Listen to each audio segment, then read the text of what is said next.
Hello, good morning, नमस्कार सभी का स्वागत है पावर ऑफ नॉलेज लीगल मेरे इस चैनल पे। आई होप सब अच्छे से पढ़ाई कर रहे होंगे। Competition is very near to you. बहुत सारे एग्जाम्स आने ही वाले हैं, तो लगे रहिए अपनी पढ़ाई में।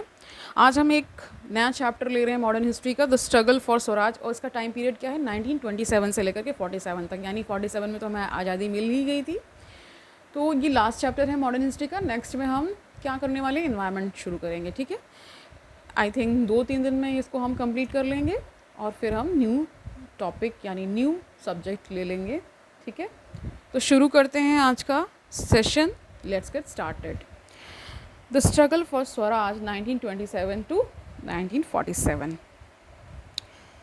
Emergence of new forces is the new topic under this chapter. The year 1927 witnessed many portents of national recovery and the emergence of new trend of socialism. नहीं, ये एक नया ट्रेंड बन रहा है समाजवाद का। ठीक है, Marxism and other socialist ideas spread rapidly. ये सारे आइडियाज़ अच्छे से फैल पसर रहे हैं ना, प्रसार प्रचार हो रहा है उनका प्रचार ना। Politically, this force and energy found reflection in the rise of new left wing in the Congress under the leadership of Jawaharlal Nehru and Subhash Chandra Bose. और ये किसकी लीडरशिप में हो रहा है, जवाहरलाल नेहरू, जेल नेहरू के अंडर में हो रहा है, और सुभाष चंद्र बोस बहुत ही चर्चित नाम है हिस्ट्री में, स्पेशली इन मॉडर्न हिस्ट्री। ठीक है, The left wing did not confine its attention to the struggle against imperialism. It simultaneously raised the question of internal class operation by the capitalists and the landlords. Indian youth were becoming active. जो India का youth उस समय का है बहुत active हो गया है। All over the country youth leagues were form, youth leagues बन रही हैं ना, एंड स्टूडेंट कॉन्फ्रेंसेस हेल्ड, यानी कि स्टूडेंट्स कॉन्फ्रेंसेस भी हो रहे हैं। The first all India all नहीं, the first all Bengal conference ना of students was held in August 1928 and was presided over by Jawaharlal Nehru. तो फर्स्ट क्या है, ऑल बंगाल, यानी बंगाल के सारा, क्योंकि बंगाल उस समय बहुत बड़ा तरह से बहुत बड़ा राज्य है ना, बहुत बड़ा क्षेत्र है। तो वहाँ पे कॉन्फ्रेंस हो रही है स्टूडेंट्स की, और इसको चेयर कौन कर रहे हैं, यानी प्रिसाइड कौन कर रहे हैं, जवाहरलाल नेहरू कर रहे हैं। और ये कॉन्फ्रेंस कब हो रही है, अगस्त 1928 में हो रही है। ठीक है, okay fine. After this, many other student associations were started in the country and the hundreds of students and youth conferences held. Moreover, the young Indian nationalists began gradually to turn socialism and to advocate radical solutions for the political, economic and social ills from which the country was suffering. जिन जिन social evil से country सफ़र कर रहा था उस समय का, तो उस समय क्या हो रहा है कि अब एक नए समाजवाद की एक तरह सोच हो आ रही है, या कह सकते हैं एक नई चेतना आ रही है कि कैसे देश का भला हो, कैसे हम इस जो ब्रिटिश रूल को उखाड़ फेंकें, और कैसे हम उसके इनके जाने के बाद हम कैसे भारत का निर्माण करेंगे। उसके मतलब एक तरह से एक दिमाग में सभी लोगों के आ चुका, जो भी प्राइम लीडरशिप वहाँ पे है उनके दिमाग में सारी चीज़ें चल रही हैं। ठीक है, fine. Socialist and communist groups came into existence in 1920s। 1920s में ये सारे ग्रुप्स आ चुके हैं, कम्युनिस्ट ग्रुप्स और सोशलिस्ट ग्रुप्स। ठीक है, the example of the Russian revolution had aroused interest among many young nationalist.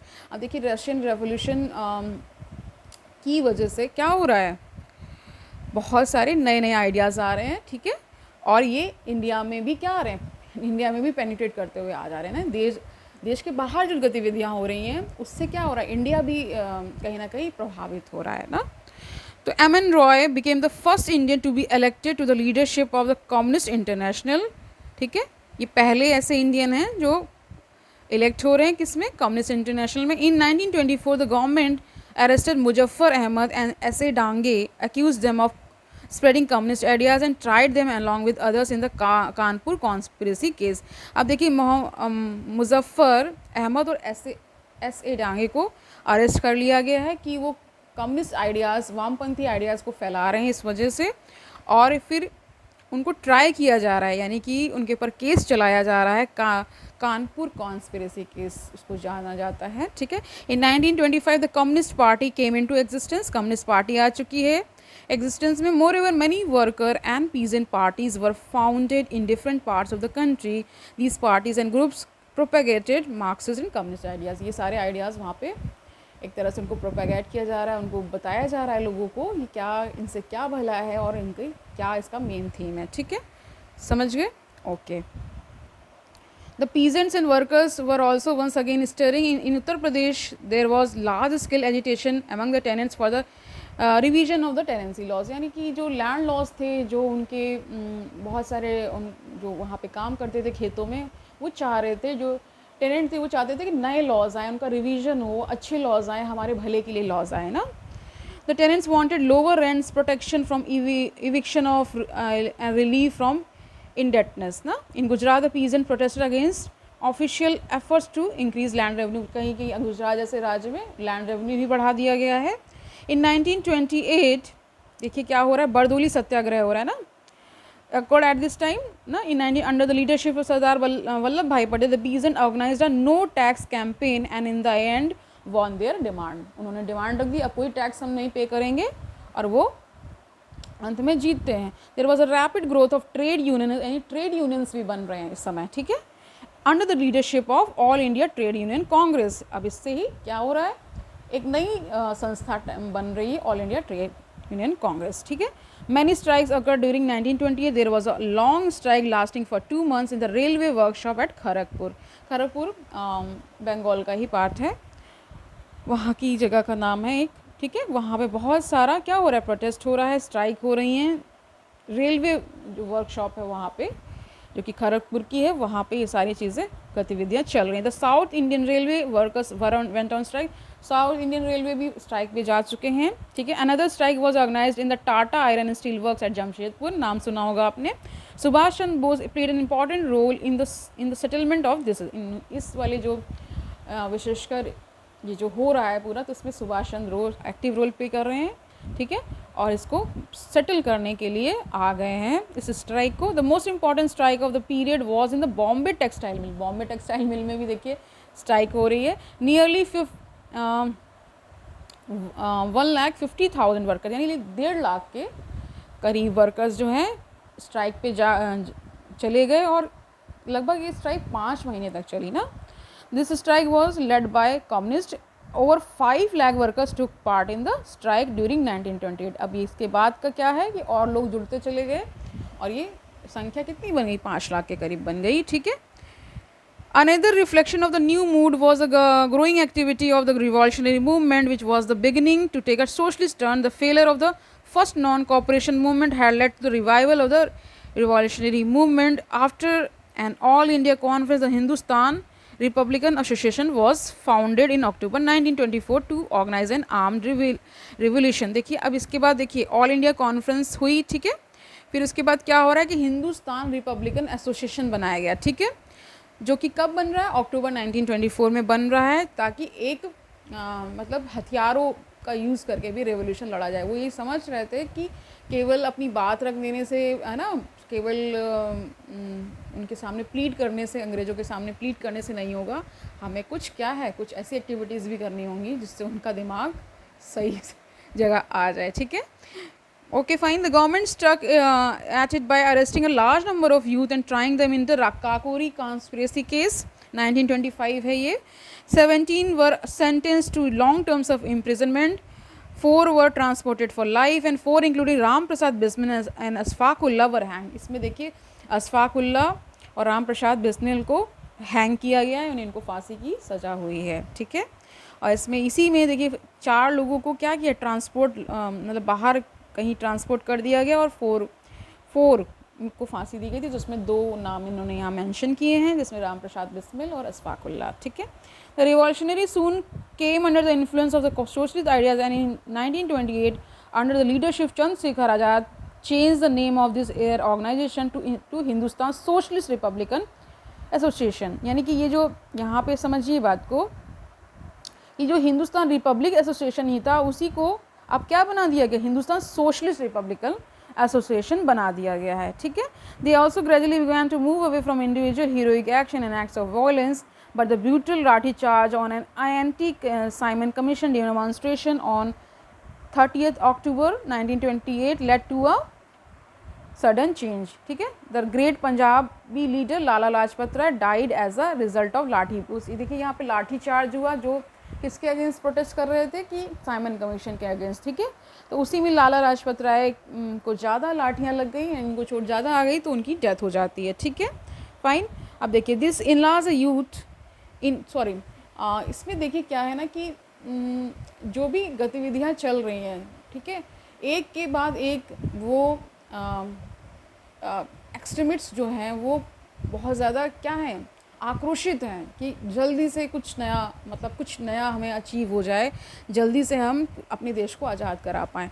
तो इसी में क्या है कि जो लीडर्स हैं वो अपना प्रोटेस्ट कर रहे हैं, ठीक है। उसमें बहुत देखिए अंग्रेज़ तो जानते हैं कितने आतताई थे, तो उन्होंने क्या किया, लाठी चार्ज किया, तो उसमें कई लोग घायल हुए। लेकिन यहाँ पे देखिए बहुत एक तरह से कह सकते हैं बहुत दुखद घटना है कि लाठियाँ पड़ने से ही लाला लाजपत राय की डेथ हो जाती है ना। और इससे क्या हुआ, यूथ और ज़्यादा गुस्से में आ गया। This enraged the youth and on 17 December 1928 Bhagat Singh Azad and Rajguru assassinated Saunders, Saunders को मार देते हैं, ठीक है, ये सारे लोग मिल करके।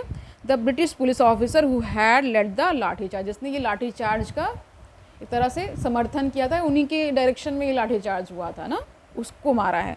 द HSRA यानी कि Hindustan Socialist Republican Association leadership also decided to let the people know about their change political objectives and need for revolution by the masses. Consequently Bhagat Singh and BK Dutt यानी बटुकेश्वर कुमार दत्त होगा, threw a bomb in the Central Legislative Assembly on 8 अप्रैल 1929। अब देखिए यहाँ पे भगत सिंह और BK Dutt, ठीक है, वो क्या कर रहे हैं, सेंट्रल लेजिस्लेटिव असेंबली में बम डाल रहे हैं, बम फेंक रहे हैं, ठीक है। The bomb did not harm anyone, किसी को उससे क्षति नहीं हुई। If for it had been deliberated made harmless, इसको जानबूझ के ऐसा बनाया गया था ताकि किसी को क्षति ना हो, लेकिन इनको पता चले कि हम ये भी कर सकते हैं, अंग्रेजों को एक तरह से जताना था। The aim was not to kill but as their leaflet put it to make the deaf hear, उनका बहरों को सुनवाना है ना, इस वजह से। भगत सिंह एंड BK दत्त यानी Batukeshwar Dutt could have easily escaped after throwing the bomb but they deliberately choose to be arrested। वो जानते थे कि हम यहाँ से निकल सकते, लेकिन जानबूझ से वहाँ पे वो अपना अरेस्ट दे रहे हैं, एक तरह से वो चाहते थे कि हमें अरेस्ट कर लो, ठीक है। For they wanted to make use of the court as a forum for revolutionary propaganda, ताकि एक revolutionary propaganda चलाया जा सके, ठीक है। In Bengal too, many revolutionary activities were revived. In April 1930, a well-planned and large-scale armed raid was organized on the government armory at Chittagong under the leadership of Surya Sen। अब देखिए सूर्य सेन यहाँ पे आ चुके हैं। आपने ये चिटागोंग वाली जो उन्होंने वहाँ लूट की है एक तरह से, कहाँ जो कह सकते हैं जो इनका गवर्नमेंट का जो होता नहीं, जहाँ पे हथियार रखे जाते हैं, उस पर्टिकुलर एरिया को इन्होंने क्या किया, लूटा, कि हमें भी, क्योंकि उन्हें भी हथियार चाहिए थे ताकि हम अपनी लड़ाई लड़ सकें। बहुत हो गया प्लीड करना और रिक्वेस्ट करना और ये सब करना, अब कुछ नया करके दिखाना है, तो सूर्य सेन ये करके दिखा रहे हैं, ठीक है। This was the first of many attacks on popular, कह रहे कि मतलब एक तरह से उनके जब हथियार वगैरह लूट लेंगे और उनके जो शस्त्रगार जो आर्मरी बोलते हैं वहाँ पे रखे हुए, तो उन्होंने लूटा उसे, ठीक है। A remarkable aspect of revolutionary movement in Bengal was the participation of young women. अब यहाँ पे यंग वुमेन भी आ चुकी हैं और रिवॉल्यूशन में अपना पार्टिसिपेशन कर रही हैं। The Chittagong revolutionary marked a major advance. This was not an individual action but a group action aimed at the organs of the colonial state, ठीक है। The government struck hard at the revolutionaries. Many of them were arrested and tried in a series of famous cases। बहुत सारे cases हुए ना, उसमें बहुत सारे लोग अरेस्ट हुए। Bhagat Singh and few others were also tried for the assassination of the Saunders. Saunders की को मारने के लिए इनको ट्राई किया गया है ना, इनके ऊपर केस चलाया गया भगत सिंह के ऊपर। The statements of the young revolutionaries in the courts and their fearless and defiant attitude won the sympathy of people। इनका इस तरह से निर्भीक होकर के देश के लिए लड़ना, अब क्या है, देश में तो यंग पॉपुलेशन उनको इनके दिल को छू रहा है, ठीक है। The their defence was organised by Congress leaders who were otherwise votaries of non violence. Particularly inspiring was a hunger strike they undertook as a protest against the horrible conditions in the prison of political prisoners। they demanded an honorable and decent treatment in the, बहुत सारे लोग को jail, जैसे ना jail भराओ एक तरह से jail ही भर जा रही हैं, इतने सारे लोग आंदोलन कर रहे हैं ना। During the course of this hunger strike, देखिए एक बहुत बड़ी भूख हड़ताल चल रही है। जतिन दास का नाम आपने सुना होगा। A fail young man achieve martyrdom after 63 long epic fast. 63 दिनों तक उन्होंने कुछ नहीं खाया था, हंगर स्ट्राइक पे थे, ठीक है। Bhagat Singh, Sukhdev and Rajguru were executed on 23 March 1931, ठीक है। अब देखिए यहाँ पे 63 का वो जो मतलब फास्ट अनटू डेथ कर रहे हैं, तो जतिन दास की 63 दिनों के बाद मौत हो जाती है, ठीक है। और भगत सिंह, सुखदेव और राजगुरु को कब फांसी दे दी जाती है? 23 मार्च 1931 को, ठीक है। डिस्पाइट पॉपुलर प्रोटेस्ट, बहुत सारा। In letter to the jail superintendent written a few days before their execution, the three affirmed, very soon the final battle will begin, its outcome will be decisive, we took part in the struggle and we are proud of having done so, ठीक है। उनको बहुत proud था इन तीनों ही लोगों को, इनको फांसी, राजगुरु हैं जिसमें, ठीक है, सुखदेव हैं, ये सब क्या हैं? अपने देश के लिए क्या है? कुर्बान हो रहे हैं। तो ये मॉडर्न हिस्ट्री में इनका नाम जो है वो सुनहरे अक्षरों से लिखा गया है, क्योंकि ये ऐसे व्यक्ति हैं जिनकी वजह से आज हम आज़ाद हैं, ठीक है। In two of his last letter the 23 साल के केवल भगत सिंह हैं, also affirmed has faith in socialism, उन्होंने भी समाजवाद पे अपना एक तरह से फर्म बिलीफ दिखाई। He wrote the peasant have to liberate themselves only, not only from foreign yoke, also from the yoke of landlords and capitalist. वो ये कह रहे हैं कि हमें जो यहाँ के किसान हैं उनको ये जानना चाहिए कि उन्हें आज़ादी जो है सिर्फ इन ब्रिटिशर्स से नहीं चाहिए, यहाँ के जो लैंडलॉर्ड्स हैं, जो पूंजीवाद हैं, जो ये सारे लोग हैं, इनसे भी आज़ादी लेनी होगी, ठीक है। In his last message of 3 March 1931 he declared that the struggle in India would continue so long as a handful of exploiters go on exploiting the labour of common people for their own ends. ये संघर्ष जारी रहेगा जब तक ये सारी चीज़ें ख़त्म नहीं हो जाती ना, ठीक है। आगे जाने हैं। Bhagat Singh defined socialism in a scientific manner, उन्होंने क्या बताया? It mean the abolition of capitalism and class domination. उन्होंने कहा कि पूंजीवाद का पूरा से क्या होना चाहिए? खात्मा होना चाहिए, और क्लास में जो डोमिनेशन है, जो डोमिनेंट क्लास है, ये सब चीज़ों का भी खात्मा होना चाहिए। He also made it clear that much before 1930 he and his comrades had abandoned violence in his last political testament written on 2nd February 1931, he declared, apparently, I have acted like a terrorist, but I am not a terrorist. Let me announce with all the strength at my command that I am not a terrorist and I never was. ठीक है? Except perhaps in the beginning of my revolutionary career, and I am convinced that we cannot gain anything through those methods. उन्होंने कहा मैं कोई terrorist नहीं हूँ, लेकिन एक लहजे से हूँ भी, क्योंकि मैं ये जानता हूँ कि देश की आज़ादी इस तरह से नहीं हो जिस तरह से चल रहा है। देश की आज़ादी कैसे मिलेगी? लीड एंड प्रोटेस्ट करके तो नहीं मिलेगी, हाथ जोड़ करके तो नहीं मिलेगी, हमें आज़ादी छीननी होगी, ठीक है। Bhagat Singh was also fully and consciously secular. He often told his comrades that communalism was an big enemy of as colonialism as was to be formally opposed. उन्होंने कहा कि जो ये कम्युनिटी के बेस में जो डिवीज़न है, यानी कि हिंदू मुस्लिम जो है, इसको नहीं करना है, ये भी क्या है? हमारे देश में अच्छा नहीं है, ठीक है। ये भी एनिमी की तरह ही है जैसे कि ये कॉलोनिज्म है, उस प्रकार से, ठीक है। Okay fine. The national revolutionary movement soon abated through stray activities were carry out for several years. Chandrashekhar Azad was killed in a shooting encounter with the police in public park later named Azad park in at Allahabad in February 1931। देखिए चंद्रशेखर आज़ाद को भी मार दिया जाता है, encounter कर दिया जाता है February 1931 में, जो कि प्रयागराज आज का है, जो उस समय का इलाहाबाद है, ठीक है। आज़ाद पार्क उसका नाम रख दिया गया। Surya Sen was arrested in February 1933 and hanged soon after. Surya Sen को भी अरेस्ट कर लिया जाता है, उसके बाद उनको भी फांसी की सज़ा दे दी जाती है, ठीक है।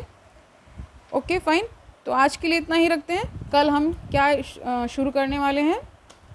Boycott of the Simon commission, ठीक है। धीरे धीरे आगे बढ़ेंगे। Okay fine. आज के लिए इतना ही रखते हैं। बहुत सारे देखिए इसमें बहुत सारी कॉन्स्पिरेसीज हुई हैं, इसको कंटिन्यू करेंगे। जैसे मेरठ कॉन्स्पिरेसी है ना, ये सारे भी इम्पॉर्टेंट इवेंट्स हैं, ठीक है। इसको हम कंटिन्यू करेंगे, इसको ठीक से पढ़ाई करेंगे, ठीक है। कल मिलते हैं, तब तक के लिए अच्छे से पढ़ाई करते रहिए। और इन्जॉय, बिल्कुल बिल्कुल भी आपको प्रेशर नहीं लेना है, आराम से पढ़ते रहिए, धीरे धीरे करते रहिए, कुछ ना करने से अच्छा तो कुछ करना अच्छा ही है। ठीक है, कल मिलते हैं। All the best.